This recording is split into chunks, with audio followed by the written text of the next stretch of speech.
হ্যাঁ, বাবা গো, গেছি গো।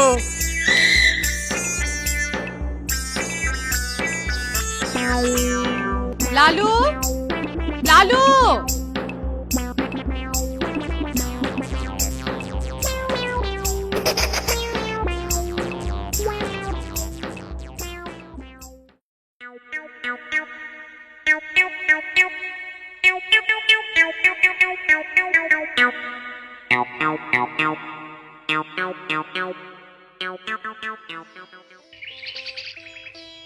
পশ্চিমের কোনো একটা বর্ধিষ্ণু গ্রাম। আগের দিন রাতে গ্রামে ডাকাতি হয়েছে। সকালবেলায় গ্রামের কিছু লোক আগুন পোহাতে পোহাতে ডাকাতি সম্বন্ধে আলোচনা করছে। পরনে গায়ের চাদর, কান মাথা ঢাকা, সামনে কাঠকুটো দিয়ে আগুন জ্বলছে। শীতকাল। আরে তখনও আমি ঘুমাইনি, হঠাৎ হইচই, ডাকাত ডাকাত আওয়াজ। আমি বাবা ভয়ে আর বাইরে আসিনি। ভালো করেছিস, ওদের সঙ্গে অস্তর থাকে। আরে বাবা, নিজে বাঁচলে তবে তো বাপের নাম। আমার তো বড় বাইরে পেয়েছিল, সবে মাঠে বসেছি, ভয়ের চোটে জল শুদ্ধ গাড়ু ফেলেই সোজা একটা গাছে। তাহলে তুই ডাকাতদের দেখেছিলিস? হ্যাঁ তো, লালু বাবু থাকলে নিঘাত ডাকাতদের সঙ্গে লড়াই করত। ও, লালু বাবু নাই? আরে নাই বলেই তো ডাকাতরা পার পেয়ে গেল, না হলে। কিরে বটু, আপনার সঙ্গে একটু কথা ছিল। এখন যা, পরে দুপুরে মিত্তির বাগানে পুকুর ঘাটে আমার সঙ্গে দেখা করিস। ঠিক আছে। দাদা বাবু, মা কিন্তু আপনাকে ঘরে থাকতে বলেছে, দুপুরে কোথাও যাবেন না। যা তো, তোর কাজ কর। মা আপনাকে বলতে বলল তাই। যা ভাগ। তুই গাছ থেকে স্পষ্ট দেখলি? হ্যাঁ দাদা বাবু, মশালের আলো ছিল হাতে। ইয়া বড় কালপাট্টা, মাথায় ফেটটি মাথা, মুস্কো মুস্কো চেহারা। আমি তো ভয়ে গায়ের সঙ্গে সিঁধিয়েছিলাম। কাউকে চিনতে পারলি? আপনি কি বলেন? ভয়ে তো আমার ভেড়মে খাওয়ার জোগাড়। ঠিক আছে, আজ সন্ধেবেলায় নীলু, ঝাঁকি, আব্দুল আর তুই ভাঙা শিব মন্দিরে আসবি। আমি থাকবো, আসবি কিন্তু। ভাঙা শিব মন্দির সন্ধেবেলা? বাবা যদি বকে? তোর বাবা জানবে কি করে? বাবা যদি খোঁজ করে? তাছাড়া সন্ধেবেলায় শিব মন্দিরের ওদিকটায় কেউ যায় না, তেনারা থাকেন তো, তাই। তেনারা থাকেন তো? তেনারা কারা? ভূত? ব্রহ্মদৈত্যী? লোকে যে বলে। বলুক গে, আমি তো থাকবো। জানিস আমি বামুন, পইতে আছে। ওসব ভূত ফুত আমার কিচ্ছু করতে পারবে না। আপনি তো বামুন, কিন্তু আমরা তো বামুন না। আমাদের যদি ঘাড় মটকায় তখন? তখন তখন আমি ওদের ঘাড় মটকাবো। যা তো, যা বললাম তাই কর। যা এখন। আচ্ছা। হ্যাঁ বড় বাবু, কাল সাঁঝবেলা আমি নিজের চোখে দেখলাম লালুবাবু, কায়েতপাড়ার কটা স্যাংরা আর করিমের ওই বদমাস ছেলেটা ভাঙা শিব মন্দিরের জঙ্গল থেকেই বেরোচ্ছে। সন্ধেবেলায়? সন্ধেবেলায় ওখানে কি করছিল? ওদিকটায় তো দিনের বেলাতেই কেউ চট করে যায় না। বড়বাবু, ওই শিব মন্দিরের জঙ্গলে তেনাদের রাজত্ব। কত বছর ফিঙে পাগলাটা দেখলেন না, ভুল করে শিব মন্দিরের জঙ্গলে ঢুকে দেঘরে মরল। আচ্ছা দেখি, লালুকে একবার জিজ্ঞাসা করে। বড়বাবু, এই লালু বাবুর কাছে আমার নাম নেবেন না।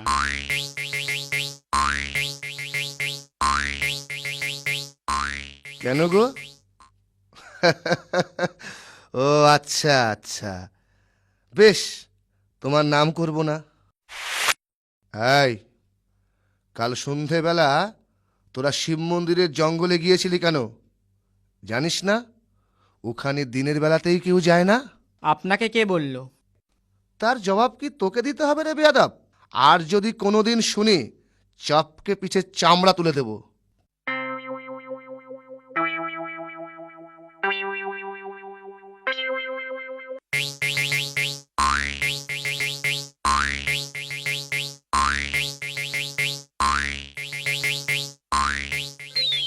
বাবু, বাবু আমাকে বাঁচান, আমার সর্বনাশ হয়ে গেছে। আমার বেগুন ক্ষেত মুড়িয়ে কেটে দিয়েছে। কি করে হলো জলধর? তোমার ক্ষেত তো শক্ত বেড়া দিয়ে ঘেরা, গরু ছাগল ঢোকার কোনো রাস্তাও তো নেই। তবে বাবু, বাবু গরু ছাগলের কাজ নয়, মানুষের কাজ। মানুষ? হ্যাঁ বাবু, মানুষ। মানুষ? তা কে করলো? কে করলো তোমার সর্বনাশ? বাবু, পাশুর মা বলছিল কাল বিকেলে লালুবাবু আর তার 4 সঙ্গীরা আমার ক্ষেতের কাছে ঘুরঘুর করছিল। তাতে কি হলো? আগে বাবু, সেখানেই তো ভয়। কাল যখন আমি আপনার সঙ্গে কথা বলছিলাম, তখন লালুবাবু আড়াল থেকে শুনেছিলেন। কি কি শুনছিল? ওই যে আমি আপনাকে শিব মন্দিরের কথা বলেছিলাম। ও আচ্ছা, বেটা এত বজ্জাত হয়েছে। দাঁড়াও, ওকে এখনই রাখছে। লালু, লালু!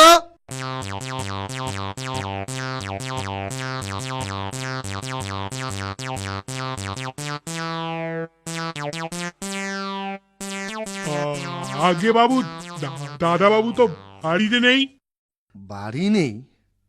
যা, যেখান থেকে পারিস ধরে আন। বাঁদরামি করার আর জায়গা পাইনি। যা, এক্ষুনি ধরে আন।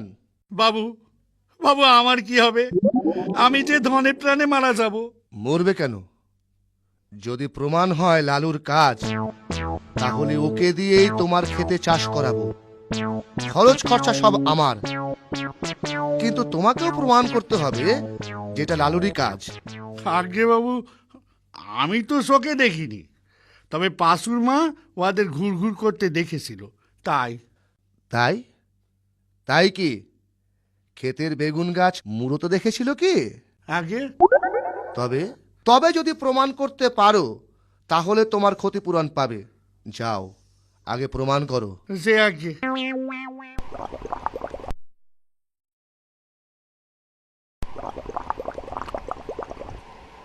এই বেটা জলধর, তুই লালুর নামে ওর বাবার কাছে নালিশ করেছিস? শোন, যদি ভালো চাস তো কাল গিয়ে বলবি যে তোর বেগুন খেতে মেথর পাড়ার শুয়োরের পাল এসেছিল। লালুর কোনো দোষ নেই।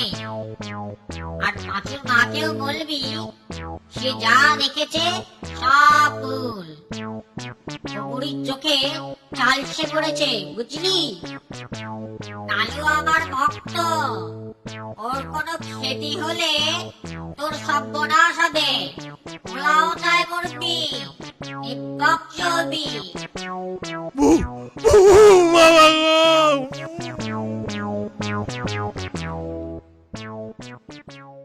হ্যাঁ গা, লালু নাকি আবার কার বাগানের ক্ষতি করেছে? হ্যাঁ, ওই জলধর বলছিল তার বেগুন ক্ষেত লালু ও তার ওই বদমাস সঙ্গীরা মিলে তছনছ করেছে। সে কি? ওকে বাবু, তুমি অন্য কোথাও ব্যবস্থা করো। ও ছেলে আমাদের বাঁচতে দেবে না। নিত্য রোজ কিছু না কিছু অঘটন ঘটাচ্ছে। ওর একটা ব্যবস্থা করো। হ্যাঁ, তবে আজ সকালে জলধর এসে বলল ওটা লালুদের কাণ্ড নয়। মেথরপাড়ার শুয়োরের পাল ওর বেগুন খেতে ঢুকেছিল। কিন্তু ব্যাপারটা তো তাড়াতাড়ি মিটে যাবে। ভাবনা হচ্ছে তোমার ছেলে জলধরের সঙ্গে অন্য কোনো চাল চালছে না তো? ওকে বিশ্বাস নেই। লালু বাবু, কাল আবার নপাড়ায় ডাকাতি হয়েছে। হ্যাঁ, শুনেছি। রোজ রোজ ডাকাতি হচ্ছে। আমাদের একটু সজাগ থাকতে হবে। কিন্তু আমরা কি ওদের সঙ্গে পেরে উঠবো? বুদ্ধি খাটাতে হবে। একটা বুদ্ধি মাথায় এসেছে। কি? ডাকাতরা খুব কালী ভক্ত না রে। দেখি কি করা যায়। আচ্ছা বটু, রেল স্টেশনে যাত্রাপাটির সাজগোজের দোকান আছে না রে? তা তো জানি না, রেল স্টেশন তো অনেক দূরে। যাওয়াই হয় না। তবে যাত্রা পার্টি আছে শুনেছি। চল, কাল পরশু যাব, দেখি পাওয়া যায় কিনা। এই, এখন সব চুপ করে থাক। গায়ে ঢোকার পরে চাটুজ্জে বাড়ির সামনে মায়ের নাম করে তারপর হারে বলে চিৎকার করবে। সবার যেন পিলে চমকে যায়। কেউ যেন বের না হতে পারে, বুঝেছিস? হ্যাঁ সর্দার। এই জগা, দলবল নিয়ে কোথায় চললি?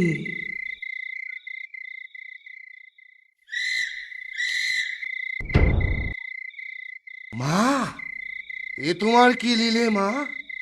এই তো রওনা হওয়ার আগে তোমার পুজো করে বলি দিয়ে তোমার আজ্ঞা পেয়ে তবে না। হ্যাঁ, তখন আজ্ঞা দিয়েছিলাম, এখন ফিরিয়ে নিচ্ছি। চাটুজ্জে আমার ভক্ত, তুই ওরই সর্বনাশ করতে চাস? তা হবে না, এখনই ফিরে যা। যা, না হলে এখানেই তোদের রক্ত গঙ্গা বইয়ে দেব। মা গো, এবার ক্ষমা করো মা, না হলে আমার মুখ থাকবে না, সর্দারিও চলে যাবে, আমাকে আমাকে কেউ মানবে না। কি? এত বড় স্পর্ধা? আমার মুখে মুখে তর্ক? তবে দেখ। রক্ষে করো মা, রক্ষে করো, আমরা তোমার সন্তান, ক্ষমা করো মা, ক্ষমা করো। ক্ষমা করো।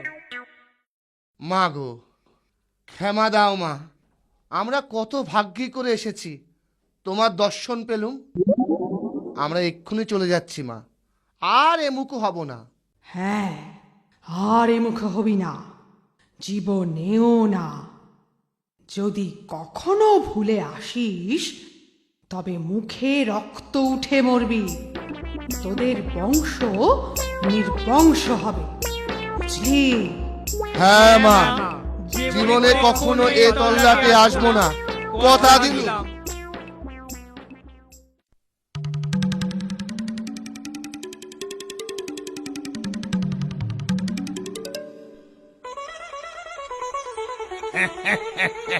সত্যি লালু বাবু, আপনার বলিহারি সাহস।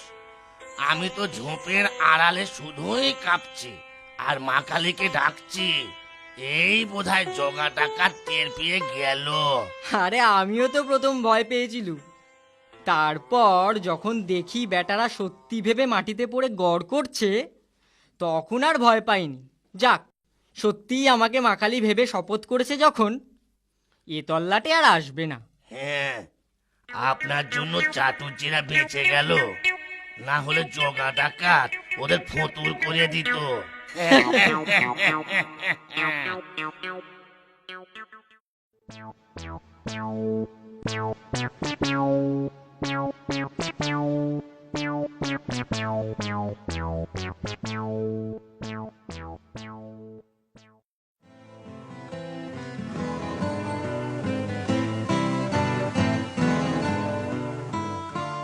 আজ হয় ওই শয়তান লালু এ বাড়িতে থাকবে, না হয় আমি থাকবো। কেন, আজ আবার লালু কি করলো? কোত্থেকে একটা রবারের সাপ এনে আমাকে এমন ভয় দেখালে যে আরেকটু হলেই আমার পা ভাঙতো। সে কি? ভাঙেনি এই রক্ষে, কিন্তু বেশ ভালো মতোই মচকেছে। সে এখন কোথায়? সে কি আর এ বাড়িতে আছে? পালিয়েছে কোথায়? শোনো, আমি বলি কি, তুমি ওর জন্য একটা ভালো মাস্টার ঠিক করে দাও, তাহলে সন্ধেবেলায় ও আর উৎপাত করার সময় পাবে না।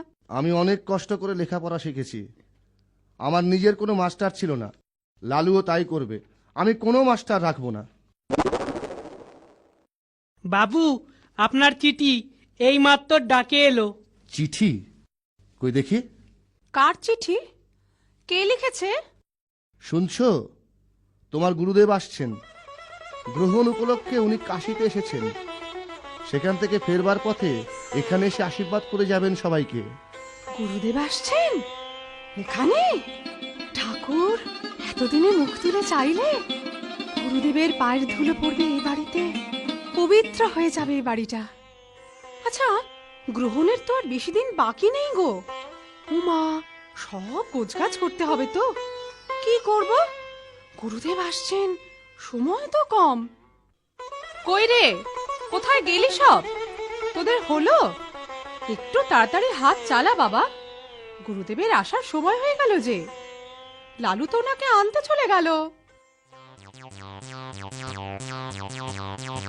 ঠাকুরমশাই, বাবু পাঠালেন আপনাকে নিয়ে যাওয়ার জন্য। গরুর গাড়ি তো পাওয়া গেল না, কষ্ট করে আপনাকে একটু হেঁটেই যেতে হবে। চলুন। সে কি বাবা, এতটা পথ পায়ে হেঁটে যাব? উপায় কি বলুন, গাড়ি তো পেলাম না।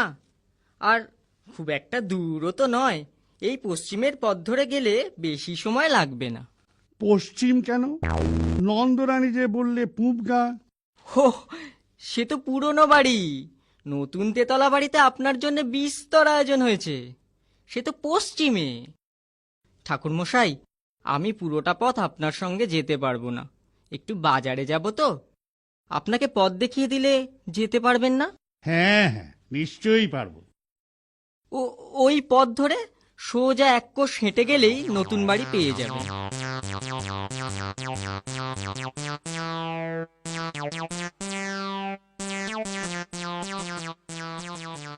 এ কি ঠাকুর মশাই, আপনার এত দেরি?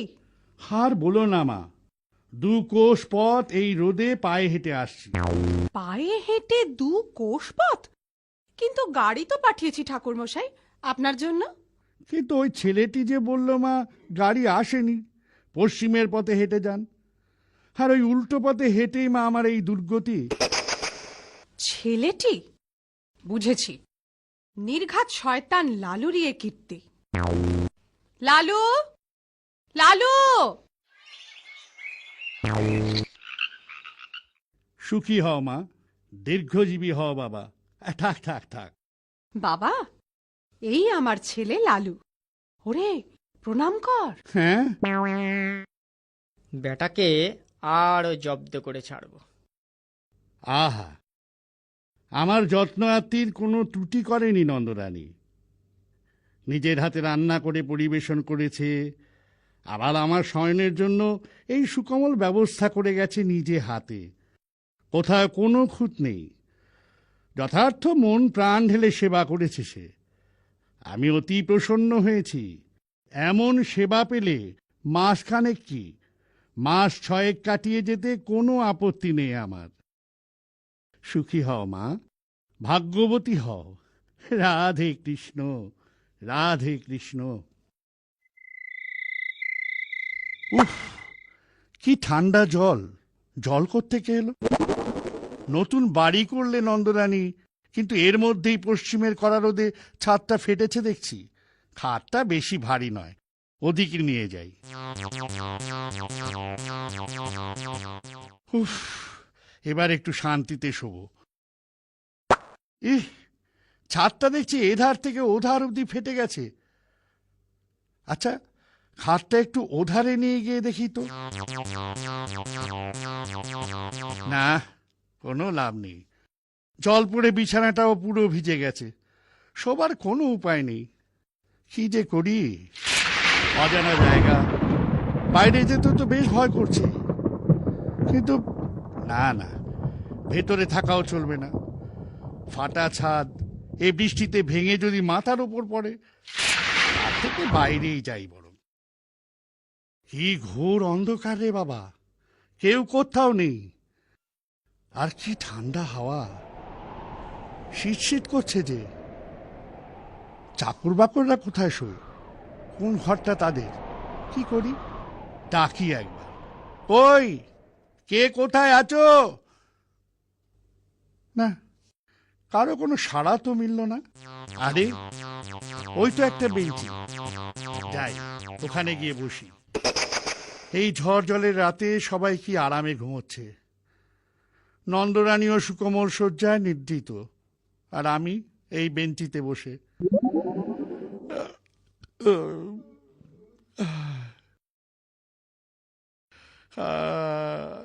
উফ, এ কি নতুন উপদ্রব! একে তো রাতে ঘুম নেই, তার উপরে এই মশার জ্বালা।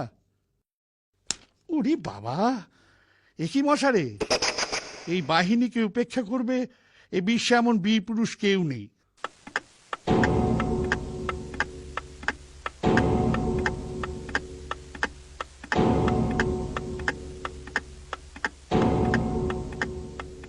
ওই বলিতে 4টে বাজলো বুঝি। তোর কামড়া বেটারা, কামড়া, যত খুশি কামড়া, আমি আর পারি নে। সকাল পর্যন্ত যদি প্রাণটা থাকে তবে এই দুর্ভাগা দেশে আর নয়। প্রথমে যে গাড়ি পাবো তাতেই দেশে পালাবো। কেন যে এখানে আসতে মন চাইতো না তার হেতু বেশ বোঝা গেল।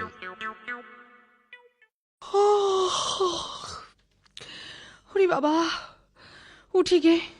রাতে গুরুদেব জলযোগ মাত্র করেছেন, খাওয়াও তেমন ভালো হয়নি। আজ দিনের বেলা নানা উপাচারে ভরিয়ে তুলতে হবে। এ কি, গুরুদেব আগেই উঠে পড়েছেন? ছি ছি ছি ছি ছি, কি লজ্জার কথা! এ কি ব্যাপার? দক্ষিণের খাট উত্তরে, একলা গুরুদেব গেলেন কোথায়? ওরে ভজা, ভজা, রামু, ও রামু, দেখেছ এখনো সব পড়ে পড়ে ঘুমোচ্ছে। আরে গুরুদেব গেলেন কোথায়?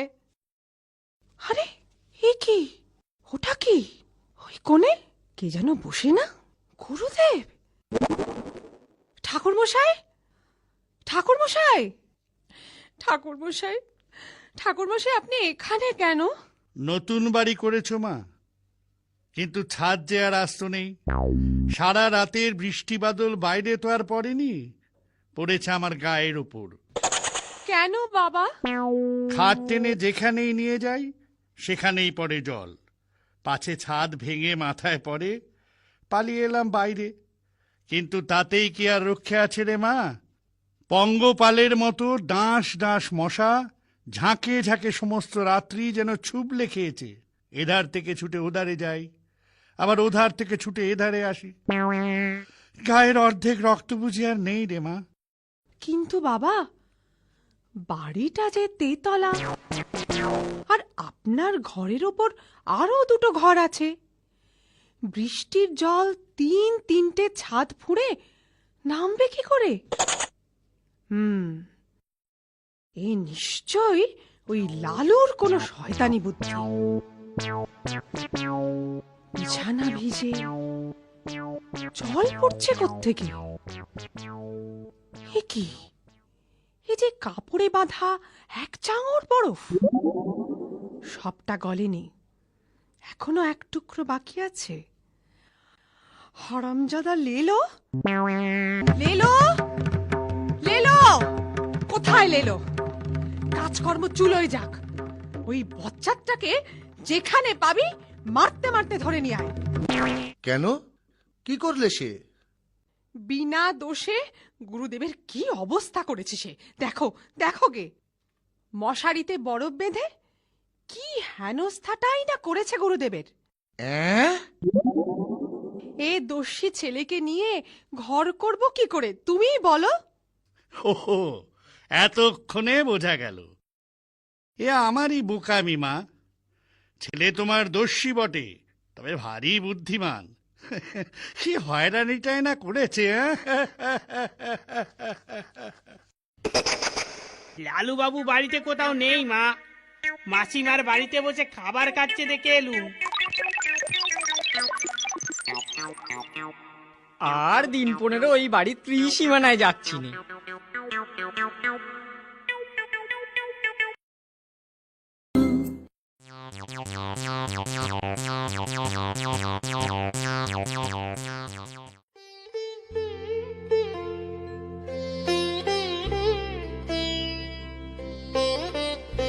টাকা দাও না মা। 10 টাকা? কেন? 10 টাকা দিয়ে তুই কি করবি শুনি? ঠিকাদারির ব্যবসা শুরু করব মা। ও, পড়াশোনা ছেড়ে দিয়ে এখন ঠিকাদারি করবি? ও পড়াশোনা টড়াশোনা আর আমাকে দিয়ে হবে না। কই দাও, শিগগির দাও। আমার কাছে নেই, বাবার কাছ থেকে নে।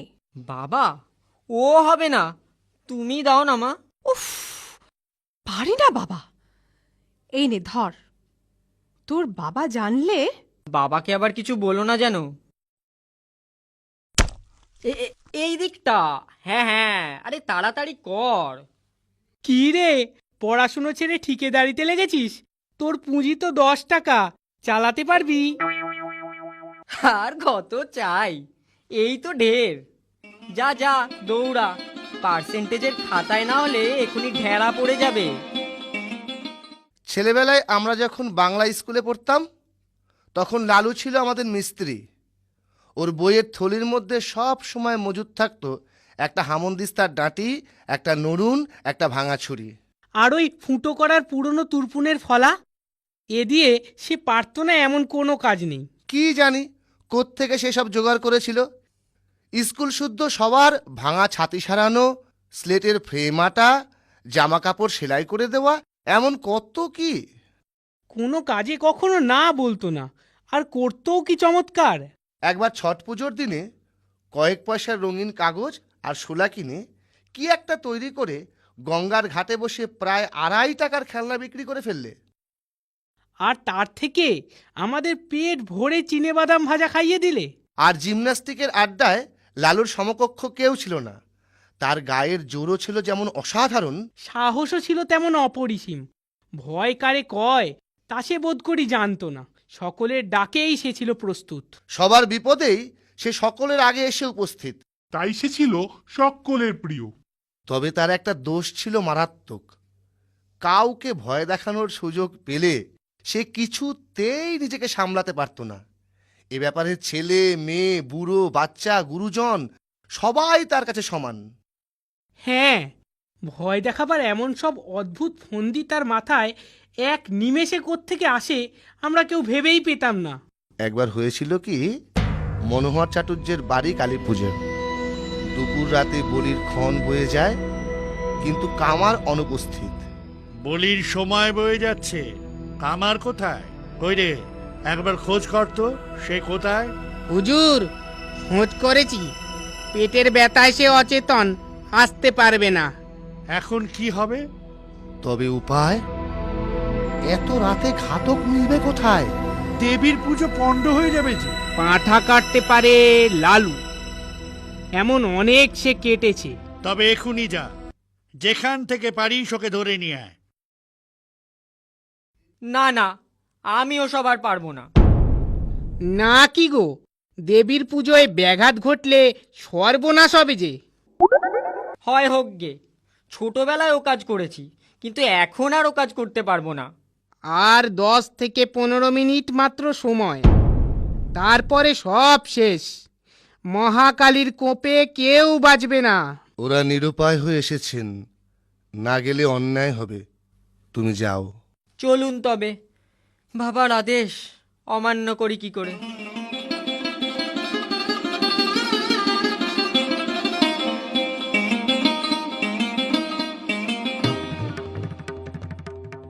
এসে গেছিস বাবা? হায় আয়, আর সময় নেই।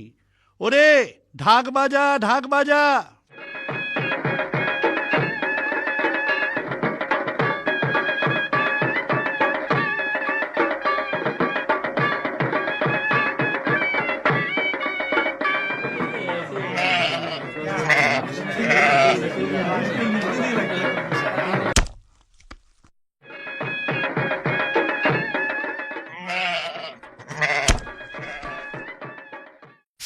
আর পাঠা কই? আর তো পাঁঠা নেই, আমাদের তো শুধু দুটো করেই বলি হয়। পাঠা নেই? সে হবে না, আমার খুন চেপে গেছে। দাও পাঠা, নইলে আজ আমি যাকে পাবো ধরে নরবলি দেব। মা মা জয় কালী। মনোহর চাটুর্য কই? পুরুত গেল কোথায়?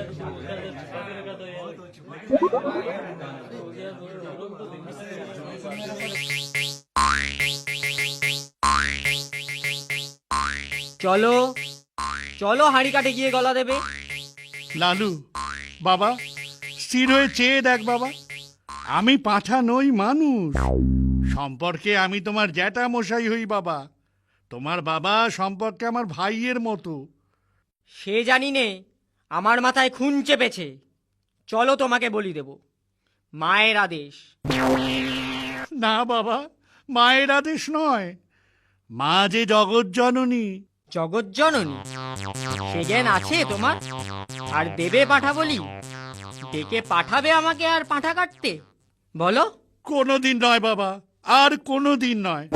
মায়ের সম্মুখে আমি 3 সত্যি করছি, আজ থেকে আমার বাড়িতে বলি বন্ধ। ঠিক তো? ঠিক বাবা, ঠিক। আর কখনো না। হাতটা ছেড়ে দাও বাবা, একবার পায়খানায় যাব।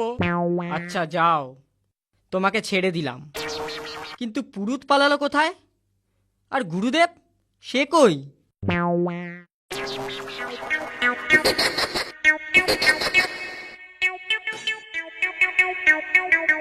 ওইসব খুন চাপা ঠাপা সব মিথ্যে। এ লালুর চালাকি, কি বোকাটাই না বানালে আমাদের, হ্যাঁ?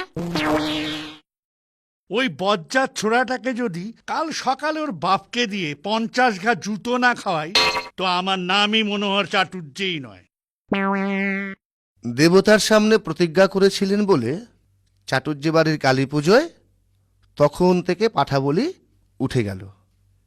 আর লালু না, জুতো তাকে খেতে হয়নি। ভোর হতেই সে যে কোথায় পালালো তার আর দেখা মিলল না।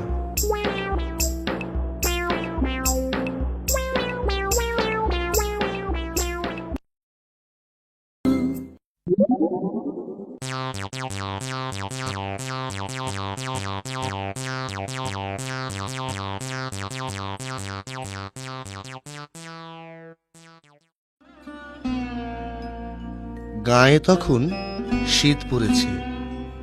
হঠাৎ কলেরা দেখা দিলে।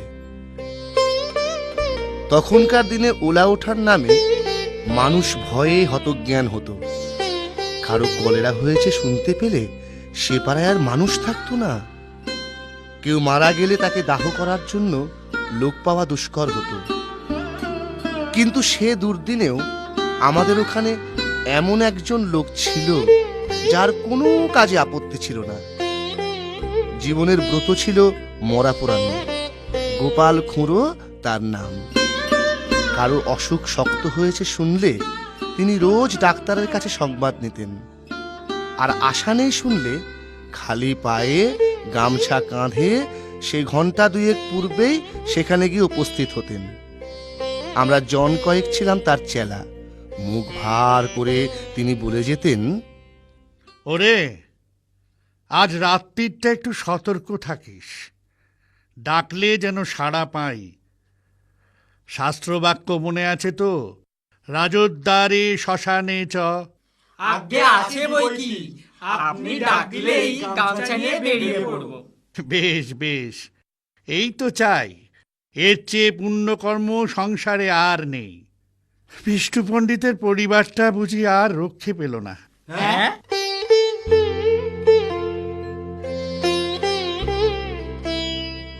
বাংলা স্কুলে বিষ্ণু পণ্ডিতের কাছে ছেলেবেলায় আমরা পড়তাম। নিজে সে চিররুগ্ন আর চিরদিন স্ত্রীর প্রতি নির্ভরশীল ছিলেন। জগতে নিজের বলতে তার আর কেউ ছিল না। তার মতো নিরীহ, অসহায় আর গরিব মানুষ আমি আর দুটো দেখিনি। ধর ধর, ঠিক করে ধর। এই সামলে। দেখে দেখে। আমি সঙ্গে না গেলে মুখাগ্নির কি হবে? ও কাজটা আমিই করব পণ্ডিত মশাই। আপনি আমাদের গুরু, সেই সম্পর্কে উনি আমাদের গুরু মা। কিন্তু আপনার যা শরীরের অবস্থা, তাতে শ্মশানের এতটা পথ হেঁটে যাওয়া আপনার পক্ষে কি সম্ভব? ও, নিয়ে যাওয়ার সময় ওর কপালে একটু সিঁদুর পরিয়ে দিবি নে লালু? নিশ্চয়ই দেব পণ্ডিত মশাই, নিশ্চয়ই দেব। হরি হরি বল, হরি বল, হরি বল, হরি বল। এই ধর ধর, ঠিক করে। রাত অনেক হলো রে। উফ, পোড়াবার কার্যে কখন এসে পৌঁছবে কে জানে। আর ডোমেদেরও তো কোনো পাত্তা নেই। কিন্তু আসার সময় যে হাঁক দিয়ে এলুম। লক্ষণ ভালো ঠেকছে না রে, বৃষ্টি হতে পারে। এই শীতে বৃষ্টিতে ভিজলে আর রক্ষে থাকবে না। কাছে আশ্রয়ও তো কোথাও নেই, একটা বড় গাছ পর্যন্ত নেই। ওই দূরে আমবাগানে মালিদের ঘর আছে বটে, কিন্তু এতখানি ছোটা তো সম্ভব নয়।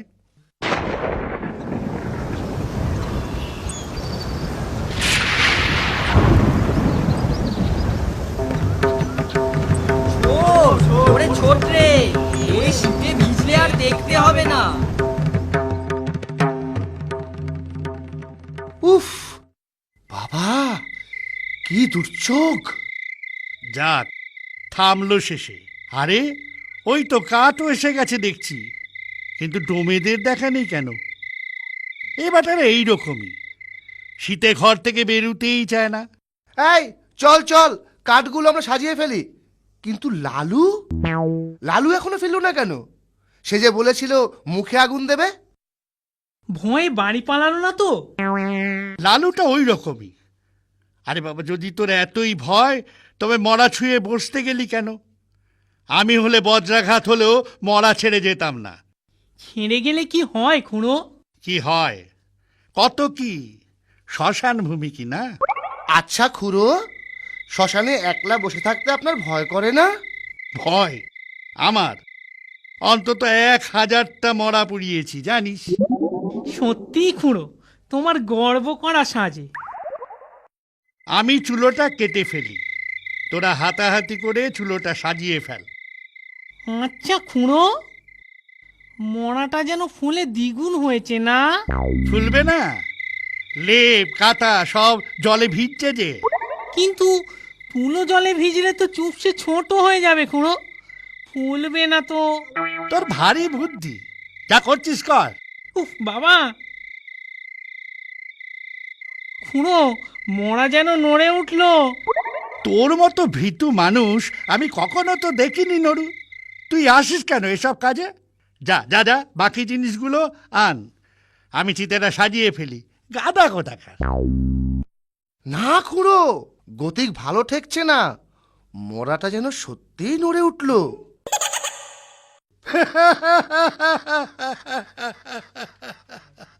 ছোড়ার দল, তোরা ভয় দেখাবি আমাকে, যে 1000-এর ওপর মরা পুড়িয়েছে তাকে। ওই ওই ওই দেখুন, আবার নড়ছে। হ্যাঁ, নড়ছে, ভূত হয়ে তোকে খাবে বলে। না, নড়ুকে না, গোপালকে খাবো। ওরে বাবা রে, পালা পালা। ওরে, আমি কি করি রে? ও বাবা গো, গেছি গো, ভূত খেয়ে ফেললে গো। রাম রাম রাম রাম রাম রাম রাম রাম রাম। ওরে নড়ু, ওরে মনি, পালাস নে রে, আমি ভূত নই, আমি লালু। ফিরে আয়, ফিরে আয়। এই থাম থাম থাম, এ যে লাড়ু রে। লালু, ছি ছি ছি ছি ছি, কি ভয়টাই না পেয়েছি বল আমরা। চল চল ফিরে যাই, ও তো লালু। সবাই ভয় পালালে, কিন্তু আমি মরা ছেড়ে যেতে পারলাম না, তাই এই লেপের মধ্যেই গিয়ে ঢুকে পড়েছিলাম। বেশ করেছিলে বাবা, খাসা বুদ্ধি করেছিলে। এখন যাও, ভালোভাবে গঙ্গা মাটি মেখে চান করোগে। এমন শয়তান ছেলে আমি আমার জন্মে দেখিনি। এই ঝড় জলের রাতে একা শ্মশানে, কলেরার মরা বিছানা এসব কিছুই গ্রাহ্য করলে না। এত বড় ভয় শূন্যতা আমার পক্ষেও অসম্ভব।